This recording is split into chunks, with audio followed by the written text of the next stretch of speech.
আসসালামু আলাইকুম। সর্বশেষ আপডেট বাংলা সংবাদ। শুরুতেই শিরোনাম। শুরুতেই জানিয়ে দেব গুরুত্বপূর্ণ ভয়ঙ্কর সংবাদ। ছাত্রদের 9 দফা দাবি পূরণ করতে হবে, অন্যথায় অবিলম্বে পদত্যাগ করতে হবে হাসিনা সরকারকে, এমনটি বলেছে বৈষম্য বিরোধী ছাত্র আন্দোলন। থাকছে বিস্তারিত প্রতিবেদনে।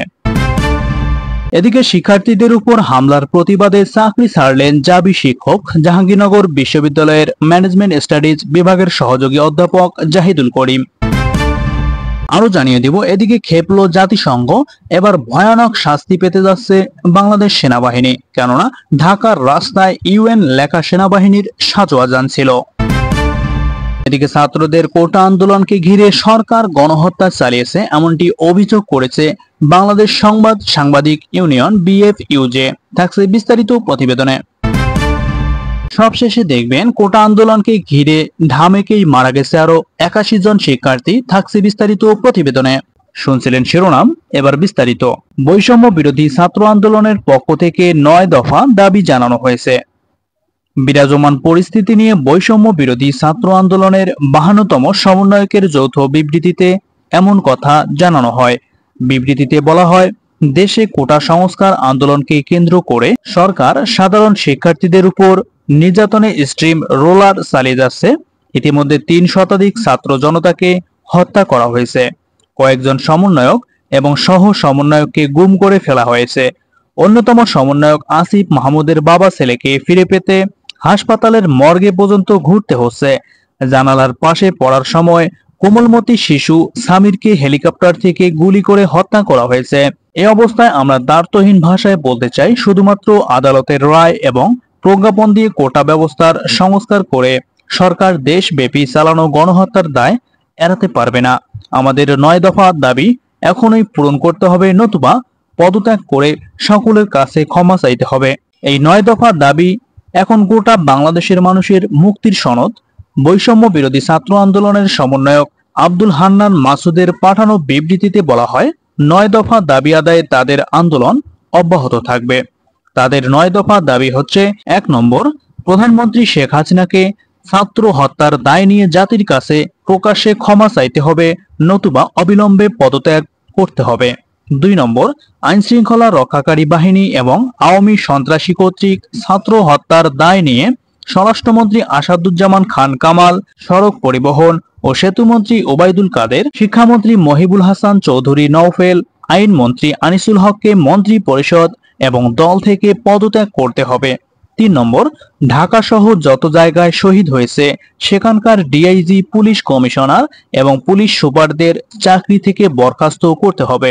4 নম্বর, ঢাকা বিশ্ববিদ্যালয়, জাহাঙ্গীরনগর বিশ্ববিদ্যালয়, রাজশাহী বিশ্ববিদ্যালয়ের ভিসি এবং প্রক্টরদের পদত্যাগ করতে হবে। 5 নম্বর, যে পুলিশ সদস্যরা শিক্ষার্থীদের উপর গুলি করেছে, ছাত্রলীগ, যুবলীগ সহ যে সকল সন্ত্রাসীরা শিক্ষার্থীদের উপর নৃশংস হামলা পরিচালনা করেছে এবং পরিচালনার নির্দেশ দিয়েছে, তাদেরকে আটক করে এবং হত্যা মামলা দায়ের করে দ্রুত সময়ের মধ্যে গ্রেপ্তার দেখাতে হবে। 6 নম্বর, দেশব্যাপী যে সকল শিক্ষার্থী এবং নাগরিক শহীদ ও আহত হয়েছেন তাদের পরিবারকে ক্ষতিপূরণ প্রদান করতে হবে। 7 নম্বর, ঢাকা বিশ্ববিদ্যালয়, জাহাঙ্গীরনগর বিশ্ববিদ্যালয়, চট্টগ্রাম বিশ্ববিদ্যালয় এবং রাজশাহী বিশ্ববিদ্যালয় সহ সকল শিক্ষা প্রতিষ্ঠানে ছাত্রলীগ নামক সন্ত্রাসী সংগঠন সহ সকল দলীয় লেজুর ভিত্তিক ছাত্র রাজনীতি নিষিদ্ধ করে ছাত্র সংসদকে কার্যকর করতে হবে। 8 নম্বর, অবিলম্বে সকল শিক্ষা প্রতিষ্ঠান এবং হলগুলো খুলে দিতে হবে। 9 নম্বর, কোটা আন্দোলনের সাথে সম্পৃক্ত শিক্ষার্থীদের একাডেমিক ও প্রশাসনিক কোনো ধরনের হয়রানি করা হবে না। ছাত্রদের এই 9 দফা দাবি সরকার যদি পূরণ করতে ব্যর্থ হয়, তাহলে অবিলম্বে পদত্যাগ করে জনগণের কাছে প্রকাশ্যে ক্ষমা চাইতে হবে, এমনটি বলেছে বৈষম্য বিরোধী ছাত্র আন্দোলন। এদিকে সরকারি চাকরিতে কোটা সংস্কার আন্দোলনে শিক্ষার্থীদের উপর হামলার প্রতিবাদে চাকরি থেকে স্বেচ্ছায় অব্যাহতি দিয়েছেন জাহাঙ্গীরনগর বিশ্ববিদ্যালয় জাবির ম্যানেজমেন্ট স্টাডিজ বিভাগের সহযোগী অধ্যাপক জাহিদুল করিম। বৃহস্পতিবার ইমেইলে বিশ্ববিদ্যালয়ের রেজিস্ট্রারের মাধ্যমে উপাচার্যের কাছে অব্যাহতি পত্র পাঠিয়েছেন তিনি। এতে তিনি লিখেছেন, শিক্ষার্থীদের কোটা সংস্কারের একটি ন্যায্য অধিকার আদায়ের আন্দোলনের বিরুদ্ধে সরকারের আগ্রাসী মনোভাবের কারণে অনেক সাধারণ শিক্ষার্থীর মূল্যবান জীবন দিতে হয়েছে। রাজনৈতিক দলীয়করণের কারণে শিক্ষক সমাজের বিবেক লোপ পেয়েছে। সমগ্র বাংলাদেশের শিক্ষক সমাজের মূল্যবোধ এবং নৈতিকতা বোধকে জাগ্রত করতে আমি সহযোগী অধ্যাপক, ম্যানেজমেন্ট স্টাডিজ বিভাগ, জাহাঙ্গীরনগর বিশ্ববিদ্যালয়ে চাকরি হতে স্বেচ্ছায় অব্যাহতি ঘোষণা করছি। এ বিষয়ে জাবি উপাচার্য মোহাম্মদ নুরুল আলম বলেন, সহযোগী অধ্যাপক জাহিদুল করিমের অব্যাহতি পত্র আমি আজকে পেয়েছি। এদিকে বাংলাদেশে বিক্ষোভ দমনের জন্য কারফিউ জারির পর ঢাকার রাস্তায় সেনাবাহিনী টহল দেওয়ার সময় ইউনাইটেড নেশনস জাতিসংঘের লেখা সাজোয়া যান ব্যবহার নিয়ে শোরগোল তৈরি হয়েছে। আন্তর্জাতিক বার্তা সংস্থা রয়টার্সে ধারণ করা ভিডিওতে দেখা যায়, ঢাকার কারওয়ান বাজার এলাকায় মেট্রো রেল স্টেশনের সামনে দিয়ে সেনাবাহিনীর একটি সাজোয়া যান যাচ্ছে। সেটির রং সাদা এবং সেখানে ইউনাইটেড নেশনস লেখা রয়েছে।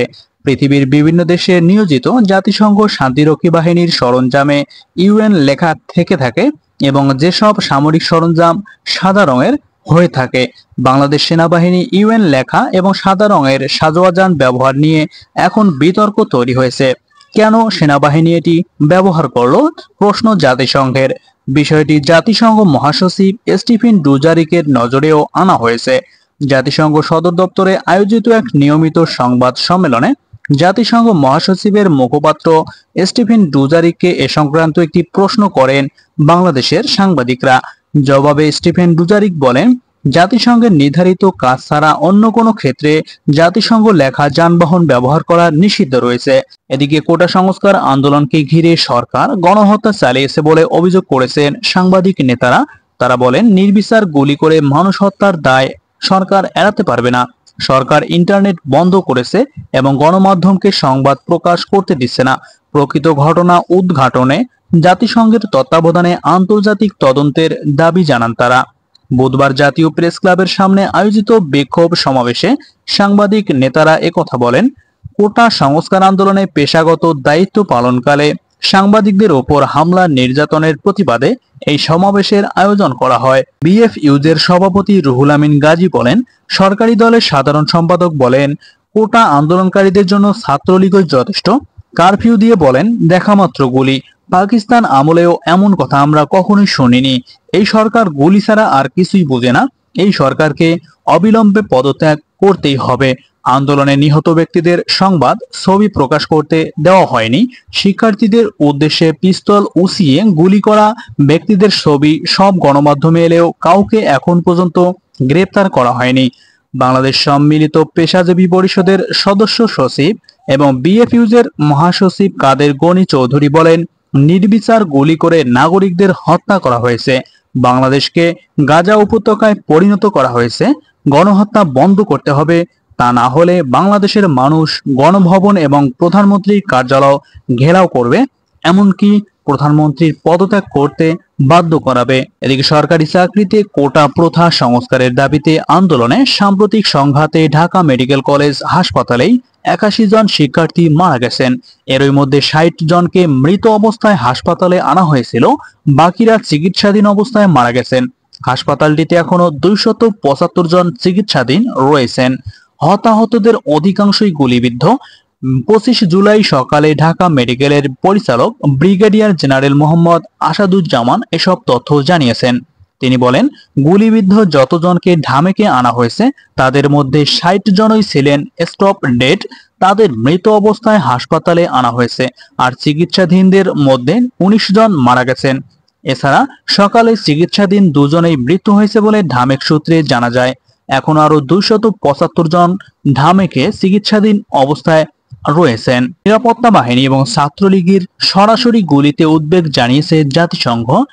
প্রতিবেদনে বলা হয়, বাংলাদেশের সাম্প্রতিক ঘটনায় নিরাপত্তা বাহিনী এবং ছাত্রলীগের সরাসরি গুলি ব্যবহারের জন্য জাতিসংঘ গভীরভাবে উদ্বেগ প্রকাশ করেছেন। প্রিয় বন্ধুগণ, এই ছিল আজকে সর্বশেষ বাংলার সংবাদ।